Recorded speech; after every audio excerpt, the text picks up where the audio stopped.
Hey everyone, welcome back to From Donuts and Dinners. I'm Chef Chris, and we got a great episode today. Not only are we just doing a Southern Creole dish, we're actually doing a deep Creole dish. We're gonna make an etouffee.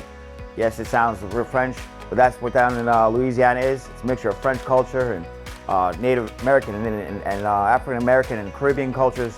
So this dish is the holy trinity of the Creole cooking. We got our celery, we got our green pepper, we got our onions.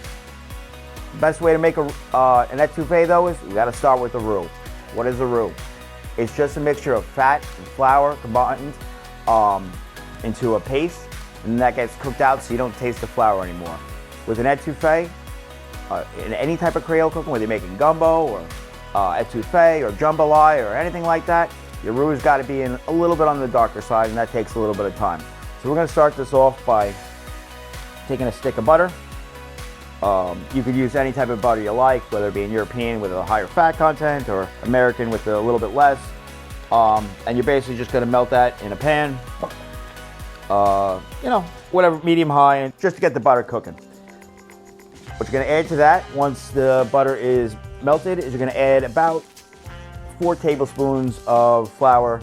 I like to use AP flour for this, just to keep it in simplicity's sake.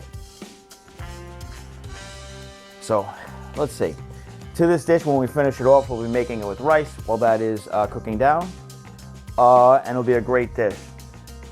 For our second pan, while we're making our roux, because it takes a little bit of time to do so, you take some olive oil or canola oil, whatever oil you'd like, and we're gonna start softening our trinity. Our onions, our peppers, our celery, some spices, some garlic, etc. So we're gonna start with the onions, get this cooking. This you wanna do on a semi-high temperature, medium to medium-high. You hear that sizzle? It's good. That's 1 small onion, just minced up. We're also gonna add to that our celery. You wanna add maybe about 2 or 3 stalks worth.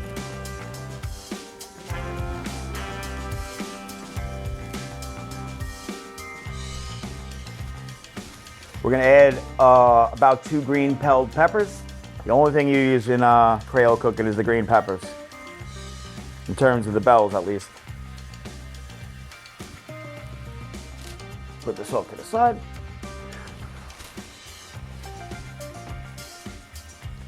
And we'll leave our tomatoes for a few minutes because the tomatoes will actually cook a lot quicker than everything else. To this, we're actually gonna add something. I go a little bit off the charts on this one. I don't stick with adding just straight garlic. I make a garlic confit. Garlic confit is basically, you're just cooking, you're gonna take peeled garlic, you're gonna put it in a pan, you're gonna cover that with oil, you're gonna bring that to a boil and let it boil for about 2 or 3 minutes, turn off the heat, and set it and forget it for a couple hours. When you come back, your garlic is completely soft. You could eat it right out of the pan, and there is absolutely no bitter taste to it. It is just a soft, yummy garlic sweet taste. I like garlic, so I add a bit more than usual. About, for me, because I like garlic, especially with the garlic confit since it's sweeter, I like to add as many as I can, probably about 10, 15 cloves. Again, if you're gonna confit it, it's going to be less bitter in taste. Let me give that a quick toss. To that, we're always gonna season it. We're gonna add our salt and pepper. I could give you a measurement on the salt, but it's gonna be to taste. I am gonna probably start a little bit of war on this one, but you will never see me putting salt off my elbow. Let's put it this way. How many people actually wash their elbows other than in the shower? You're never gonna see me doing this nonsense. Don't ever do it in your kitchen either, because I will come to your house and kick your butt. We're gonna add to this a little bit of black pepper. You never have enough pepper in Creole cooking.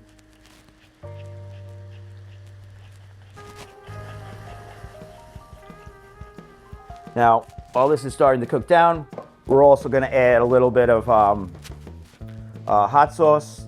I use a green hot sauce. You can get it anywhere in your supermarket, whatever type of hot sauce you like. That's what you add.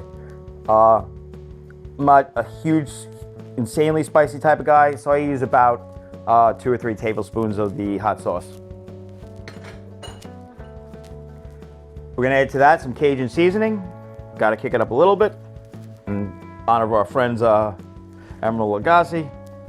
I'm not gonna steal his tagline. I don't wanna get the trademark against me. He's got really powerful lawyers. I'm not pissing the man off. And then we add a little bit of thyme as well. And we're gonna let this cook down. Looks like our butter is melted. So we're gonna add to that about 4 tablespoons of the flour. Not exact measurements. Cooking is a little less an exact science than baking, so it's a little bit easier to fudge. Something along those lines. And we're just going to stir that. While that's cooking, we'll start to form a paste. At first, it's going to be pale yellow in color or golden. We're going to want that to cook a bit. As you can see, the flour was just put in. Now here's an interesting thing with roux. The lighter the roux, the stronger its thickening power. The darker the roux, the less thickening power it is. Conversely, the lighter the color of the roux, the more of a flour taste it's going to have. The longer you cook it, the better it tastes, but it loses its, let's call it, thickening power. So we're going to put this back down to medium, and we're going to let this cook out for a little bit. And we're just going to stir up our trinity, our peppers, our onions, and our celery, along with our garlic, our thyme. When this starts to soften, then we'll add our tomatoes. And then as our roux is thickening, we'll then cook this in there. We'll add some stock and we'll let that go out, and then we'll continue from there. We'll be right back in 1 second. All right, guys, we're back from Donuts to Dinners. I'm Chef Chris again, and gotta take a deep breath because I've been testing this, our trilogy, to make sure it's good. I may add a little bit of spice to it. It's got a kick, and I'm sweating here. As you can see, we've been letting our roux cook down. It's now, I would consider it a caramel in color. About at the color of the roux that we want. Again, this is a medium in color. I know in New Orleans they're already yelling at me right now.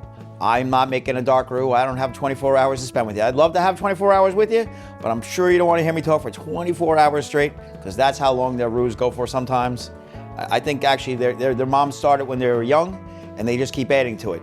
It's almost like a bread starter. That's the only thing I can think of with those dark roux. They use some sort of voodoo down there to make their roux perfect. In either case, we're at the color I like. I'm not going to make the mistake, and I'm asking you not to do this. Normally I tell you to try everything, to see their seasoning and everything else. Do not try that with the roux. It's like a caramel. You will burn every layer of your tongue off into 5 different ways, and I can't make a nice enough face to stop me from cursing and have the FCC come after me for using every language under the sun. So to this roux, we're making the sauce. We're adding chicken stock.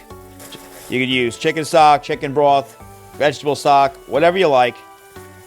And we're going to add about a cup and a half. You can always adjust it as it's cooking.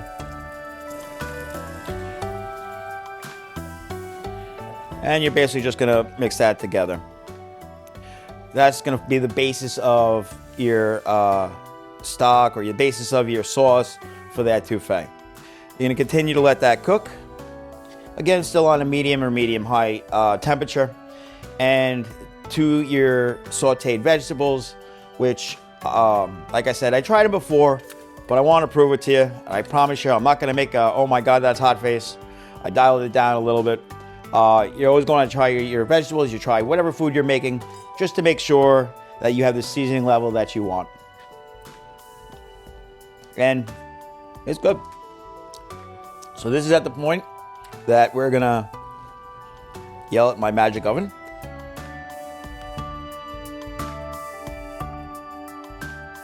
All right, just added the tomatoes to our trilogy mix, along with our little bit of garlic in there. What I'm going to add this now to is our roux. And we're going to let that cook together. What you're going to want to do is let this cook down. It's almost like a stew. You can make any protein you like with this. I'm gonna leave it for vegetarian today, but you could use this with sauteed shrimp. You could use chicken. You could use chicken and shrimp, sausage, whatever style etouffee you want. But I'm just gonna show you how to make the base today, so you can play with it in any way you like when you're back at home with your friends and your family. So we're gonna let this cook for about 10 minutes, and when we come back, we'll be plating it with our rice. All right, guys, we fixed the technical difficulties. It happens. There's nothing we could do about it. Modern technology sometimes is a kick in the pants. Etouffee has been cooking for at least about 45 minutes to an hour now. Fantastic. I tried it. It tasted it. It's so good. I also don't want to have stuff dribbling down my face because that's how much I want to dig into this pot. So I'm going to plate this up for you. Earlier I just boiled off some white rice. Nothing fancy. Just you could use boil and bag. You could make your own rice. You could, however you like, use whatever type of rice you like, but just a plain white rice, boil and bag, 10 minutes, you're done.